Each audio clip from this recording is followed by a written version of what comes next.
Welcome to today's show. I am your host, Eric Darnley Small. This is a special episode. This is a special live broadcast of what you missed. I wanted to do this for a couple of reasons. One of them being that my Monday episode, I realized when I decided to edit it so that I had clips that I could put on YouTube, I discovered that the audio for the second half of that video was garbage. So I didn't have the opportunity to do the second half of Monday's show to put clips up for YouTube and for stream.vtip.me. So I decided to do this episode also because Super Tuesday happened, and a lot of what I talked about on that second half had to do with elections that would be happening on Tuesday. So now I'm going to go over some of that. In addition, I'm going to come up with some of the results. Just so that you guys, if you're seeing this for the first time, this show streams live Monday, 10:30 Eastern Standard Time. That is, of course, normally our time, but whenever there's something that's breaking or something that's special that's happening, I will shoot a video sometime later. You should also know, if you don't already, that the show is reachable on Mastodon at mastodon.vtip.me /@ what you missed. Also, this, like I said, is streaming live right now, both on YouTube channel and on stream.vtip.me. That is useful for me in case there is some kind of a video or a clip or something that I play that ends up not getting or getting copyright stricken, or some kind of whatever reason YouTube decides to not allow it to be seen. You're able to see the full unedited show on stream.vtip.me. So I'm letting you guys know that now. In addition, I want to bring up, although I'm having difficulty, I have no idea why my lower thirds are acting the way that they are. I'm going to try this one more time. Yes, mastodon.vtip.me /@ what you missed. You can find links to everything that I discuss here on that site, as well as you can reach out to me directly, reach out to the show directly, talk about what we may have missed in what we were showing, what you think is important that we should be highlighting. It's a way to communicate to the show, to me directly, at our Mastodon, not on X, not on Facebook. Mastodon is the place you want to go. So let me get into this right away, because I think it's really important, because I think that what you're seeing in the media, what people are talking about tonight, is going to be the State of the Union for Joe Biden. You're also hearing talk about this is the official beginning of the 2020 race. All of that is very true. But here on this show, I tend to want to, when it comes to politics, talk about stuff that is down ballot, because we don't really appreciate what is going on in our government until we look at what's happening on a state level, right? What's happening on a state level is just as important, and I want to make sure that people are aware of what's happening. And I'm not just talking about in terms of ballot, and it mean just in terms of who's running for what. I am talking specifically about propositions, about legislation, about these kinds of things, wars within the party happening. I have always said that, as much as people want to frame this as a war between, authoritarianism and democracy, this is really, in my view, about a war of ideology. And it is a war within the Republican Party. There is a war within the Democratic Party, but we handle it very differently. I'm going to show you how in a minute. But on the Republican Party, they're out for blood, right? This whole idea of rhinos, right? You have within the Republican, and I'm talking about on the state level, because everything bubbles up from the states, right? Everything from the federal happens first on the state level. And what is happening on the state level on a number of occasions is really important to know what is going to eventually happen. You know, it's like the past is prologue. This is prologue for what's going to end up happening both on the federal level, in our federal government, in our courts, etc. Also, what you're going to hear me talk about on this, and I've talked about this before on this channel, on this show, is I'm going to point out where, as a progressive, as a Democrat, as a liberal, I'm going to point out I believe that we have the better of arguments, of most arguments, not all. Like I say a lot of times, the conservative movement is wrong most of the time, but not all of the time. And there are areas where we, as progressive, as liberals, get things right, and then there's areas where we get it wrong. But when we get it wrong, we change, as opposed to Republicans. When they get it wrong, they figure out how can they stop people from voting. How can we make it more difficult for these people to pass laws and change the Constitution and vote, etc.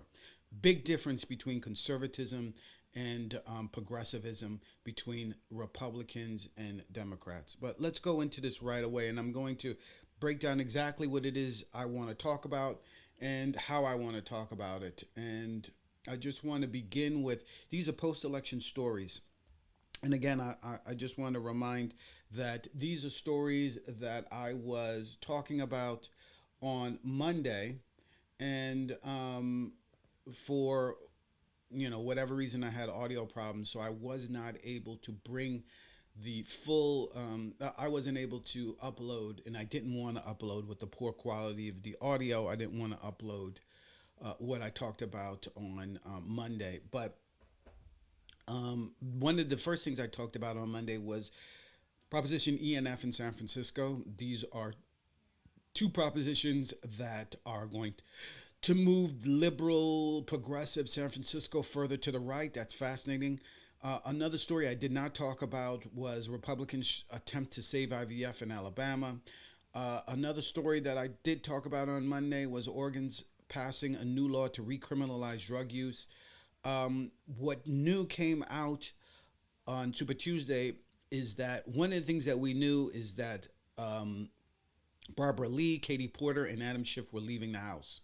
Why did we know that? We know that because California requires it. When you run for another office, you have to abandon your previous office. So we knew that this was going to, or all three of them knew that by running, they were going to have to abandon their House seats. And all three of them knew that they were not coming back, right? One of them was going to be promoted to the Senate. The other two were going to have to leave. I really have to wonder the calculation there. Barbara Lee, of the three, has been there the longest, since the late 90s, if I'm not mistaken. But you really have to wonder, Katie Porter, for instance, just won her election, just won her seat, and then went back to the people to ask, tried to run for the Senate, and now she's leaving, and now they have to vote for somebody else. Bad form, Katie Porter, and I supported Katie Porter, although I'm not in California. But this is just a really bad look. This is really, if I'm somebody who voted for Katie Porter, I'm pissed right now that she decided to do this. But, this is the ambitions of politicians, right? We may like them, but we have to recognize that they are politicians at the end of the day, and they are looking for, for power. Finally, Texas politics. Again, I talked about this on Monday. There are some results from that conversation. So let's get into it. I was hoping not to make this a very long video, but I think it's already gone on longer than I had thought, but I'm going to do it anyway. So San Francisco, these two propositions, Prop E and Prop F, are poised to push the San Francisco to the right. I'm going to go over what I read the other day. This was from the Wall Street Journal Online by Azusa Ellison and Jim Carlton. This was February 28, 2024, and it says, voters in this famously progressive city appear poised to pass a pair of law and order ballot measures Tuesday that would represent a turn to the political center. This is me editorializing. I don't believe it's a turn to the center. I believe it's a turn to the right. And I think that their framing of this, remember, this is the Wall Street Journal is a right wing. The editorial page is known to be far right. Rupert Murdoch owns the Dow Jones, which owns the Wall Street Journal. So this is, you have to appreciate the framing of this, that they're moving it to the center. No, they're moving to the right. Let's be clear. So it goes on to say that this is happening amid mounting frustration with public drug use, homelessness, and property crime. Proposition F would mandate drug screening for recipients of public benefits, while Proposition E would expand police surveillance tools and reduce oversight of the force. A recent poll conducted by San Francisco's Chamber of Commerce, a right wing group, that's me editorializing, found 61% of likely voters support the two ballot measures, and 72% believe San Francisco is on the wrong track. The business group supports Prop E and hasn't taken a position on Prop F. Now, why do you think I call this a right wing sort of framing of how to solve a problem? Because there is very little evidence that people who are on welfare, in other words, people who are poor, use more drugs than people who are rich. I don't, and correct me if I'm wrong in the comments or on Mastodon, but there is very little evidence that this is the case. What this is about is punishing poor people, right? Because they're the easiest, and you're going to find drug use amongst poor people. Believe me, of course. Just like I said on Monday, you'll find rapes if you go to to college campuses. I don't care how, Ivy League or not. You're going to find sexual assaults. You're going to find drug use. You're going to find all of that. But the question is, where do you put your focus? Where do you put your energy? Where do you put your political strength, your political energy towards? Here, amongst conservatives, it's poor people. Target the poor, make their lives as miserable as possible, and you will see a reduction of drugs. You will see a reduction of drugs because poor people do drugs as well as rich people. But if you targeted rich people, you'll find it much more difficult when you have somebody who has means and has money and knows how to fight back. It's going to be a much more expensive endeavor to try and go after them. So you go after people who have less means, who have less power to fight back. But anyway, this is a policy that is a right wing policy, but it's being supported by London Breed, the mayor of San Francisco. I think it's pure desperation on her part, and on the part of Democrats in San Francisco, legislators in San Francisco. And there's a big problem in San Francisco. I have to admit it. But let me continue on here. That's my editorializing of this. But going on, this is it now. The Wall Street Journal. Up and down the West Coast, Democratic leaders are trying to curtail an explosion of drug use and overdose by reining in permissive policies. In Oregon, which I will cover in a little bit, state lawmakers are pushing to reverse decriminalizing of hard drugs that voters passed in 2020. In Seattle, City Council passed a law to prosecute drug use. San Francisco set a grim record with 806 overdose deaths last year, caused largely by fentanyl. Business owners say that they are fed up with property crimes such as shoplifting and break ins that are more common here than in most other cities, though rates have been falling since the early days of the pandemic. Much to the ire in San Francisco has been aimed at Democratic Mayor London Breed, who faces a difficult re-election campaign this year with several challenges from her party running on her right. She has supported both propositions. Testing public benefit recipients for drugs has long been a policy pushed by Republicans and is the law in more than a dozen states, including Alabama, Arizona, and Missouri. Campaigns supporting propositions E and F have raised $2.5 million, funded in part by tech executives who have recently become more active in San Francisco politics. Opponents who have raised $234,000 say neither measure will solve the problems voters are concerned about. I totally agree.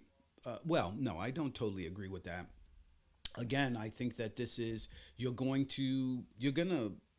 reduce crime, and you're going to reduce some drug use because poor people do use drugs, but so do rich people. So there is an imbalance, by the way, here. In addition, I think, and more importantly, the role of tech here. Tech is becoming a very interesting player on the right. Remember, we usually think of the tech industry as liberals, a bunch of liberals running around Facebook. They create Reddit, all these other websites were created to create more freedoms and social justice and all this kind of stuff. But tech is also business, and business people are interested in profits. They're not interested in lives and what this could be doing to people and individuals. And I think that they are going to and are interested in flexing their muscle financially, i.e., Elon Musk.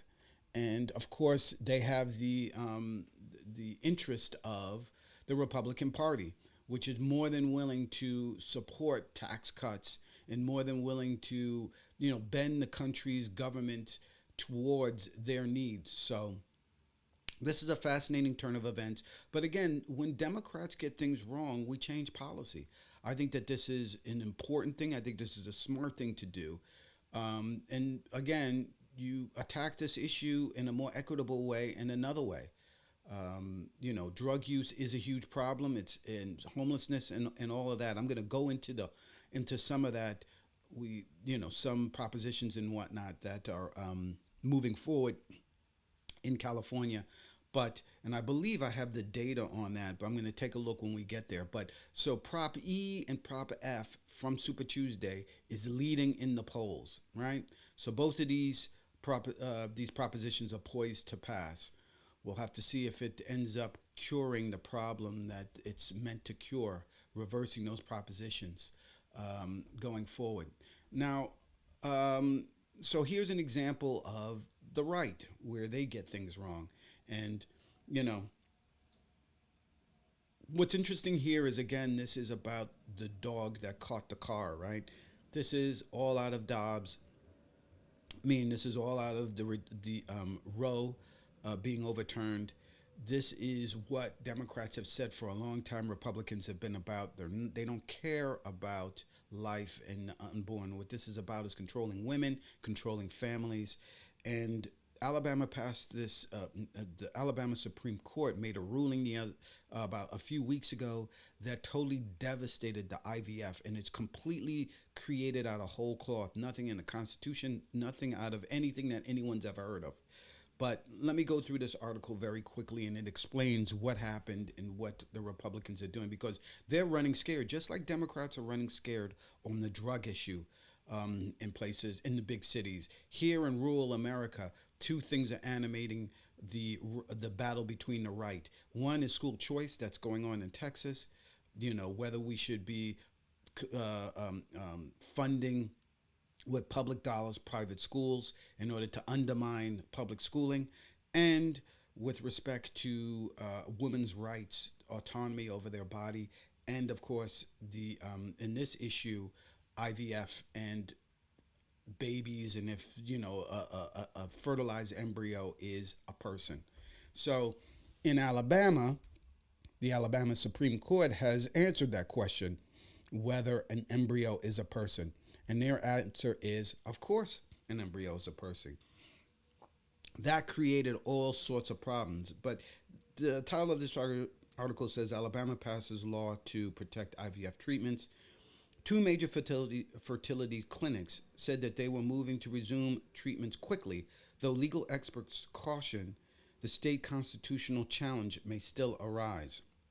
And this is New York Times Online by Emily Coltrane, and this is March 6th, 2024. So this is just from yesterday, and it says Alabama lawmakers on Wednesday passed legislation to shield in vitro fertilization providers from civil and criminal liability, capping off their scramble to allow the fertility treatment after a state Supreme Court ruling found that frozen embryos should be considered children. Governor Kay Ivey, a Republican, swiftly signed the bill into law. Two major clinics said that they were moving to restart treatments possibly in the coming days, while another clinic said it was not assured about the scope of the protections and would wait for legal clarification. Lawmakers and legal experts acknowledge that the law did not address existential questions raised by the court about the definition of personhood, leaving the door open the prospect of legal challenges in the future. Reproductive medicine in the state was thrown into turmoil by the court ruling, which applied to a group of families who filed a wrongful death claim over the accidental destruction of their embryos at a clinic in Mobile in 2020. But the court's interpretation of Alabama's statute that frozen embryos should be considered children, coupled with an impassioned, theological driven opinion from the Chief Justice, sowed fear about civil and criminal liability among doctors and clinics and raised concern about the ramifications of other states taking a similar stance. At least three major clinics stopped IVF treatment, and an embryo shipping company paused its business in the state. Patients who said they were already exhausted by the financial, physical, and emotional toll of treatment pleaded with lawmakers to preserve their chance to grow their families. Some lawmakers opposed the bill, expressing reservations about whether patients would be able to pursue negligence lawsuits against doctors and clinics. And some conservatives grappled with whether it went too far in supporting a treatment disavowed by the Catholic Church and other religious organizations. Leaders of conservative religious and anti abortion groups, including Susan B. Anthony Pro Life America Group and the public policy arm of the Southern Baptist Convention, had signed on to a letter urging Ms. Ivey to veto the bill to avoid, quote, a rash reaction to a troubling situation. Lawmakers, the group wrote, quote, must resist an ideology that treats human beings as expendable commodities and, quote, take into consideration the millions of human lives who face the fate of either being discarded or frozen indefinitely, violating inherent dignity they possess by virtue of being human, end quote. But the women and some doctors who have been in limbo for an agonizing 2 weeks, the passage of the bill was a welcome relief, with a couple people in the gallery applauding when the bill passed the House. Seated in a row of key Senate committee hearings on Tuesday, three doctors from the provider Alabama Fertility reflected on what the past 2 weeks had been like since they shuttered IVF treatments at their clinics across the state. They had spent hours deciphering the latest legislative development and having gut wrenching conversations with their patients. But the bill before them, the doctor said, meant that they could restart their work as early as Thursday. And the experience made them realize that perhaps they needed to spend more time talking to lawmakers about their work. Quote, we now have to think of this as an extension of our duty to our patients, said Dr. Alimand, adding that, quote, this has opened our eyes. So there you have it, folks.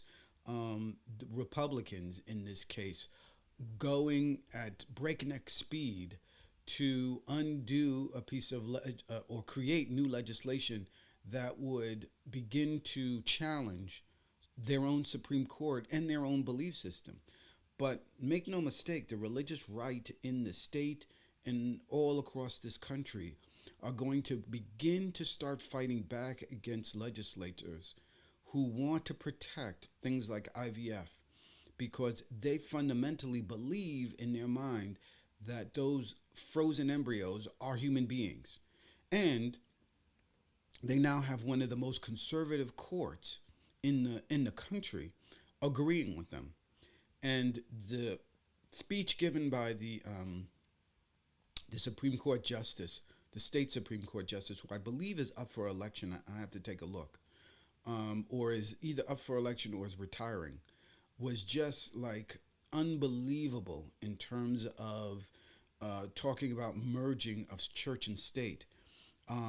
It is something that is happening on the right big time.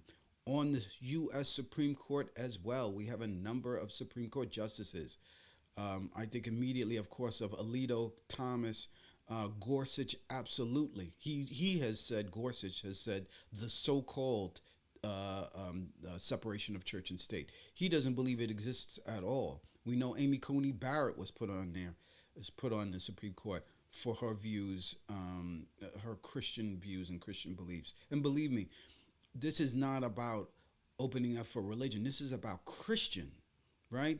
If you're an atheist, if you're a Jew, if you're a Muslim, if you are a Buddhist, if you are a Zoroastrian, whatever, they are not going to get the same rights as Christians and evangelical Christians to boot. So, this is what happens when people begin to realize what is really going on the conservative movement, on the Donald Trump.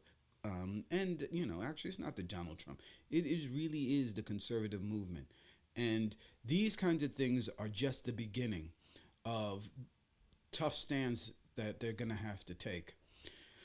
Getting back to tough stances that people have to take, here is the other half of this story that I started with regarding Proposition E and F.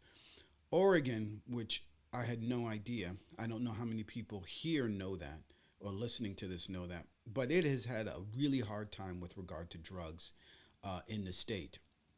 And I never in a million years would have thought of Oregon as being a state with a lot of problems with drugs. But they passed a law decriminalizing drugs, and they have now just this week passed a law to recriminalize drug use. And I'm going to go into this right now. This says the title of the article is Oregon's drug decriminalization experiment appears dead. The voter approved Measure 110 is nearing its end as the legislature sends a bill unwinding Oregon's drug decriminalization to Governor Tina Kotek. And it goes on. This is from Oregon Public Broadcasting, Dork Vanderhart. This is March 2nd, 2024. And again, these links, these are not the entire articles.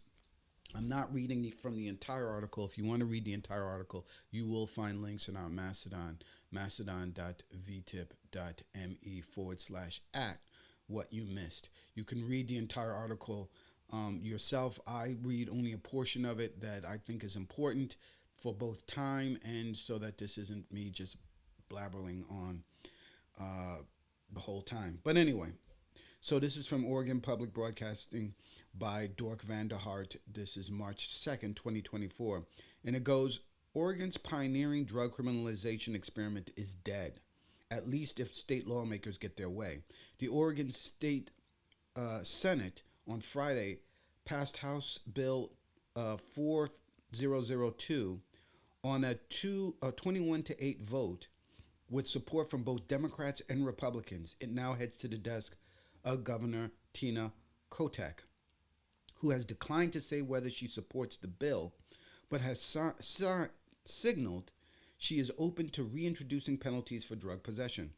HB 4002 would upend a voter-approved decriminalization policy that has been in place for 3 years. Under the bill, anyone caught with small amounts of illicit drugs like meth or fentanyl could face up to 6 months in jail. The bill offers people options to pursue drug treatment rather than receiving criminal penalties, and allows people convicted of possession to have their records automatically expunged.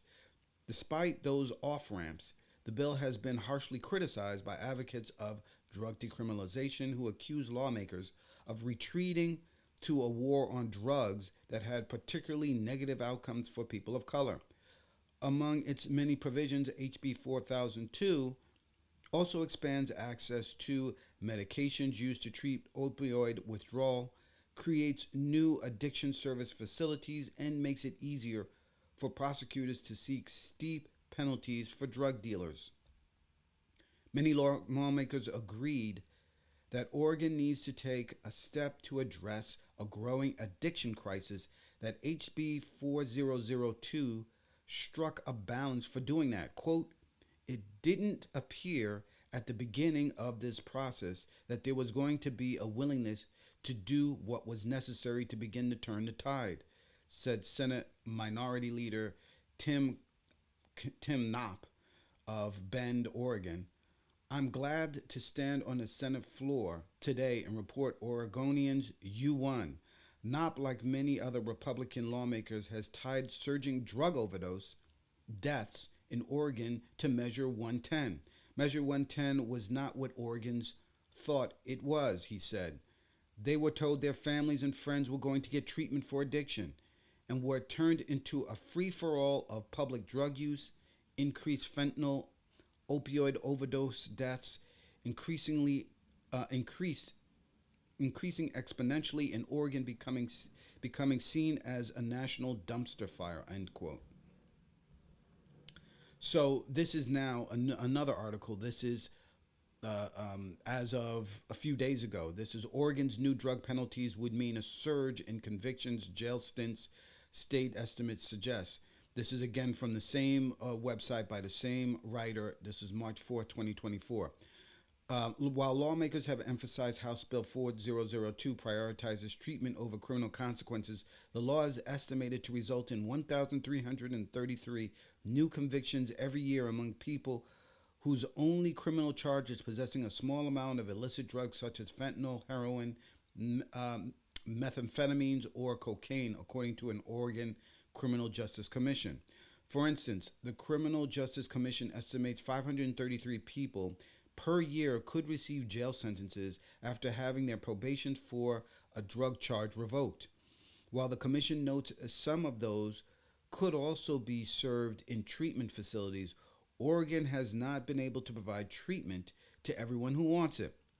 The commission, a nonpartisan state agency under the governor's supervision, produced the estimates to help lawmakers understand the potential budget implications of the new law.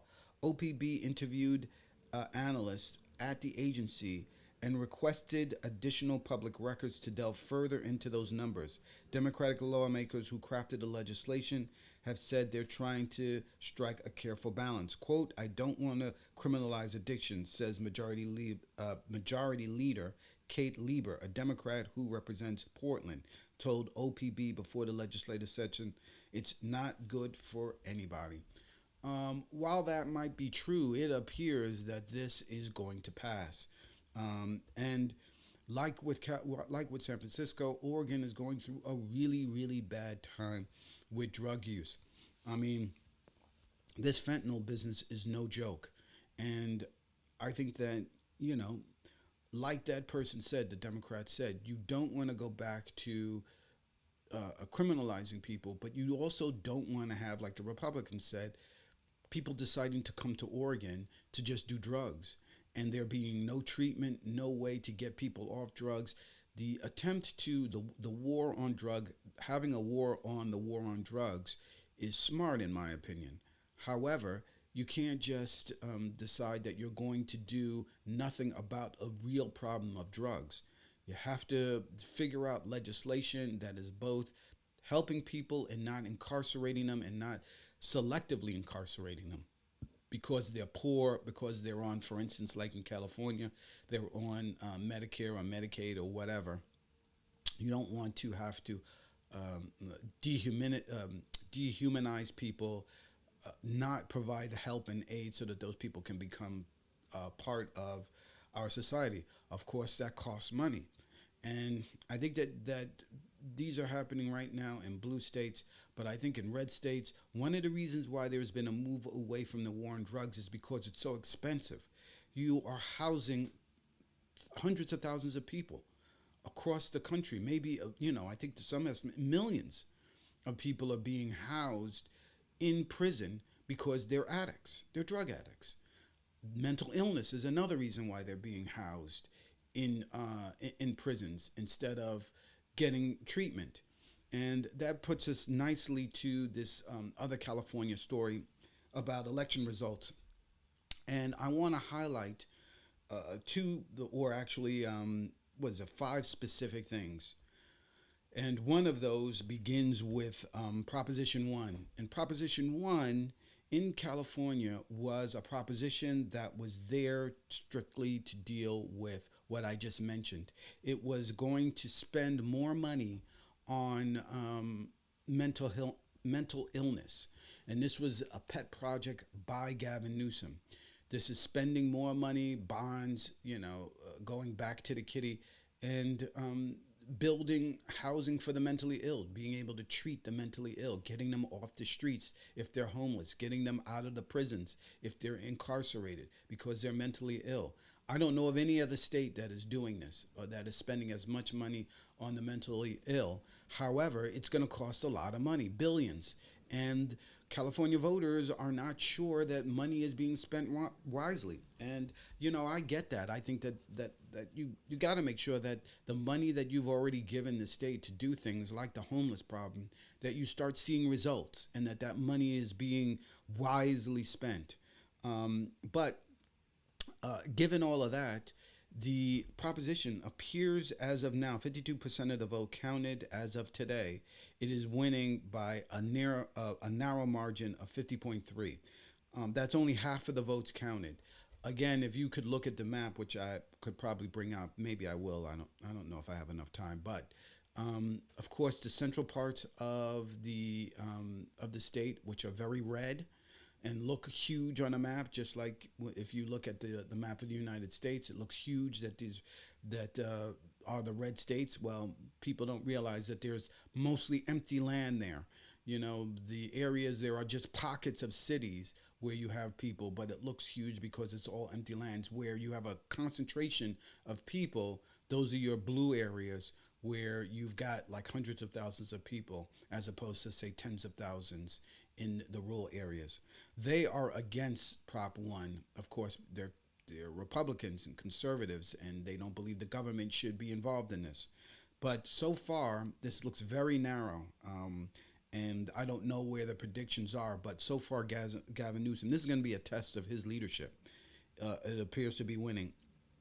The other thing that came out yesterday that is a kind of a sad story is that because you had three people in the House deciding to run for the late Dianne Feinstein's seat, it meant that no matter what happened, three people were not coming back to the House.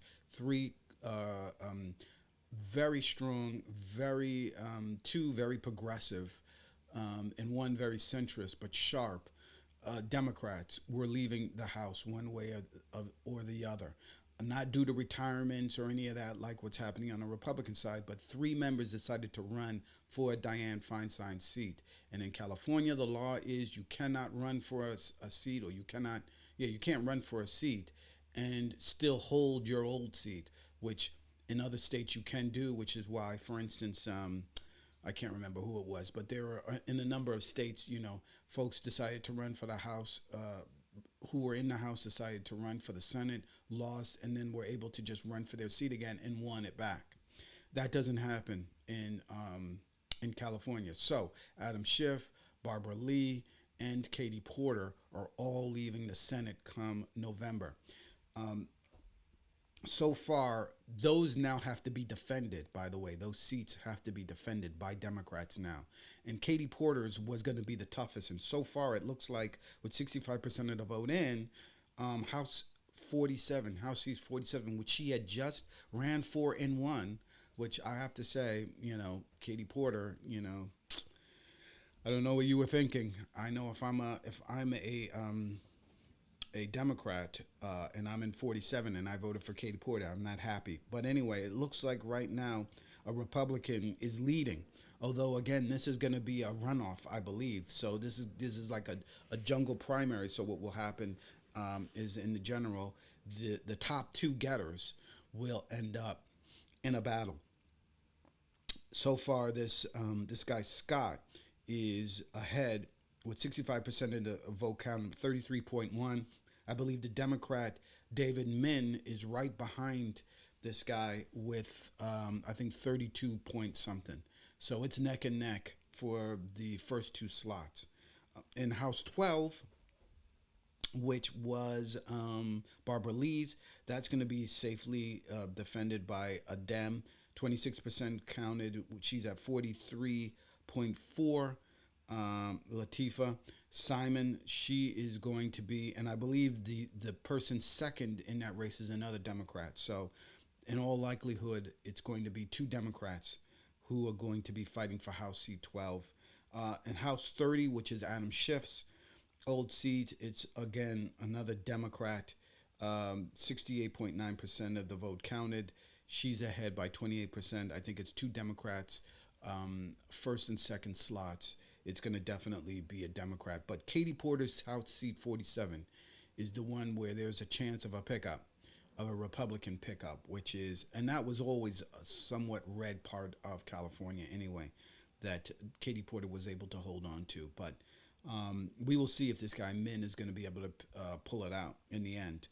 In the Senate, Adam Schiff is leading, but it's going to be a Republican, Steve Garvey, who is going to who he's going to face. The top two getters face off in November, and this is 53% of the vote counted. 33.3% Adam Schiff is ahead. However, this guy Garvey is behind him by only, I think, about a 1%, or maybe even less of a percent. That should be very scary for liberal California. This guy apparently is not a very good politician. He's a former baseball player for the Dodgers. But the fact that someone who is not a very good politician is this narrow in this election for Dianne Feinstein's House seat is very concerning. And if I were a Democrat, I would absolutely be concerned. Do not do what New Yorkers did and ignore the ability for these guys to make a comeback, for Republicans to make a comeback in California. So let me see something. No, I'm not going to bother. I was going to try and bring it up. But so that's California. So I want to talk next about Texas finally. And on Monday, again, I did a whole story about what was going on in Texas. The basic story here is that very, very right wing Ken Paxton, Attorney General, the man is a nut job in my view. He was impeached by the House of Representatives, the Speaker of the House, Dave Phelan. He impeached Ken Paxton. And Ken Paxton, much like Donald Trump, who, by the way, Donald Trump is supporting Ken Paxton, along with, I believe, Abbott. He, like Ken Paxton, was able to get away with not being convicted in the Senate. So the House in Texas impeached Ken Paxton, the AG. The Senate acquitted him. Now this guy Paxton is on a revenge tour, much like Donald Trump is. And this is an article, and it says, Texas AG who survived impeachment targets House Republicans who sought ouster. And on the picture on the right, you can see the current Speaker of the House, Dave Phelan. And it says that the Texas House Speaker, Dave Phelan, is bound for a runoff with GOP challenger Dave Covey after being bruised by State Attorney General Ken Paxton's campaign against House incumbents who sought his impeachment. And it goes on to say, this is from ABC News Online by Jim Vertuno, and I think this is repurposed from the Associated Press, March 5th, 2024. This is from a couple of days ago, but it says, Republican Texas House Speaker Dave Phelan headed to a primary runoff against challenger David Covey, bruising one of the state's most powerful figures and emboldening State Attorney General Ken Paxton in his revenge campaign to oust GOP incumbent lawmakers who sought his impeachment. Phelan advanced to a May 28 contest with Covey, an oil and gas consultant and party activist endorsed by Paxton and former President Donald Trump. Neither candidate could win a majority for outright victory on Tuesday's race that included retired hairdresser Alicia Davis. Let this runoff be a rallying cry for all conservatives across Texas, Paxton said. The battle lines are drawn and our resolve has never been stronger. So what's interesting here is that Donald Trump couldn't seal the deal for this guy Covey, which is an interesting to show in rural red Texas. They're willing to buck Donald Trump if the candidate isn't right. So there's sometimes, this thinking that people are a monolith, but they're not. You can get people to vote in their own best interest. They won't vote for a Democrat, but they're not going to go lockstep behind Donald Trump. It appears to me, but we'll see if this as this runoff moves forward. But what's happening in Texas and Florida are going to be very fascinating going forward because I've talked about on this show before about what's happening also in Texas with respect to the attack of wokeism and the weakening of their governor DeSantis. So, but continuing on, this is again continuing on from the ABC's online. Paxton was acquitted of corruption and abuse of office allegations in a historic Texas Senate trial in 2023, but he blamed Phelan for leading that effort and mounting a political revenge campaign to oust the House leader and others who supported the unsuccessful attempt to drive him from office. Paxton's campaign to defeat rivals in his own party was a test of his own clout and that of his biggest backer, Trump. Paxton, who won a third term in 2022, was not on the Super Tuesday ballot, yet his attempt to overthrow the House leadership was being widely watched as an attempt to push an already conservative chamber further to the right. Paxton's overall success is yet to be determined. Paxton endorsed challengers in more than 30 House races, and his candidates had ousted at least 5 House members and forced at least 4 more into runoffs. Yet several of Phelan's House leadership team fended off challenges. Paxton wasn't the only Republican attacking fellow Republicans on Tuesday's primaries.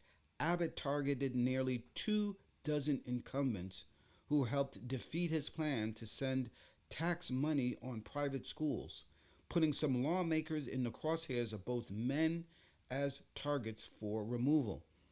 3 female judges targeted by Paxton on the Court of Criminal Appeals also lost.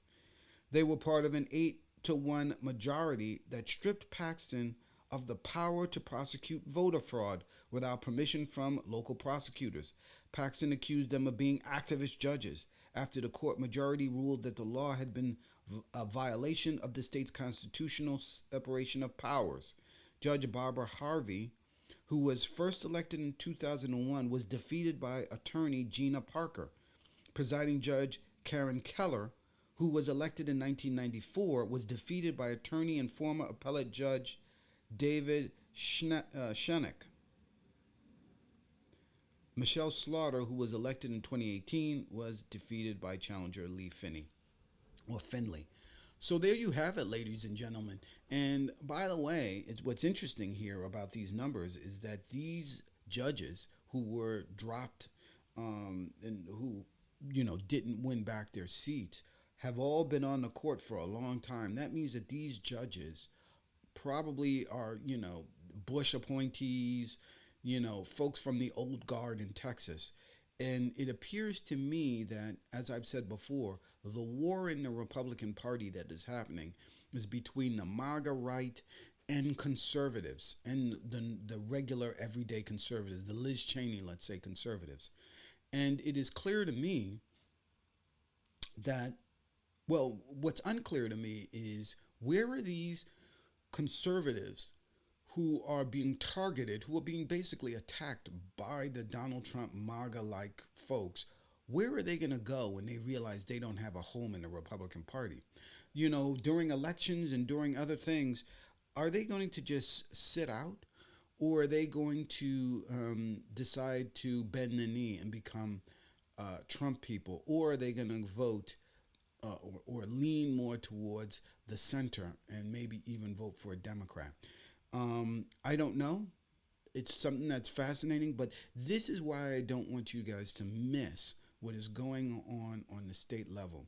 We could, and I firmly believe it is possible, that what's happening in the Republican Party could be the birth of a new party that we haven't seen. We haven't seen a third party. It's always been Republicans and Democrats. I don't think since the Whigs was the last time when you had another party out there.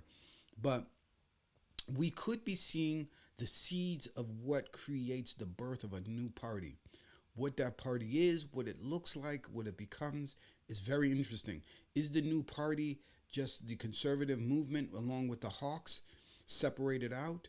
Is it something like a New Labels type of thing where you have like a cinema or a Joe Manchin who have decided that they want to be bipartisan, uh, which is, I think, more of a small government. Keep your hands away from the rich, wealthy folks who are supporting you. Is it going to be more of that, or is it going to be a weakened Trump party that is out there that is just like trying to cause havoc wherever you go? So those are the big stories that I wanted to make sure nobody missed. They're worth following. I will continue to follow this while people are talking about the State of the Union, while they're talking about what crazy lawsuit Trump has won or lost or rulings and all this kind of stuff. There's a lot of news out there. That is not what I want to focus on when I talk about politics. These smaller stories, these stories about the ideology of the party, these stories about where the two parties are heading, where the ideological coalitions are headed. On the Democrats, it's going to be progressives, the uncommitted vote, the Gaza, people supporting Palestinian vote, and a ceasefire in that war. Um, the movement towards drug policy, changing the policy with respect to criminal justice. Where that goes on the left. Here in New York, Kathy Hochul, the governor, just sent the National Guard to the train stations. Why is that happening? Crime, I guess. I mean, I take the trains. I haven't seen anything unusual, but apparently she's getting pressure, and she felt pressure enough to get away from a soft on crime, normally Democratic viewpoint, and go hard on it and bring down the National Guard as if, I guess, the New York City Police Department wasn't enough. I don't quite understand all of that, but what's important to understand is that the left is beginning to tack back away from its progressive center, more back towards center right in terms of these kinds of things that have been the focus, I think, since George Floyd, particularly with respect to drugs and that sort of stuff. And on the right, they're trying to tack further to the right, which is fascinating. And those people who are in the center are having to deal with the issues that this is creating, like IVF, like, which I didn't talk about here, but will in the future. The movement to try and move state funds from public schools to private schools, which is happening in Texas. What are they going to do about insurance, homeowners insurance, all kinds of stuff that Republicans normally don't want to get involved with. IVF and determining when life begins and if an embryo is a baby, as they did in Alabama, and how do we run to make sure we don't piss people off. This is chaos. It is madness to some extent, and it's the results of, I think, a changing time in our age. It's happening on the left and it's happening on the right, and it could be the birth of a new party. Who knows? But it's fascinating to me. Thank you for joining me on today's show. If you liked the video here, please consider liking and subscribing. Also, click that bell to be notified of live streams, to be notified of new videos. In addition, please tell your friends about it and, spread the word. If you like what you see here, you can, join the chat in the comments below, or, as I said once before, our Mastodon is the way to contact the show. That is mastodon.vtip.me/@whatyoumissed. And again, this show streams live Mondays, 10:30 a.m. Eastern Standard Time. You can check this show out at that time. We will see you on the next one. Thank you so much for watching this to the very end, and I'll see you on the next one. Take care.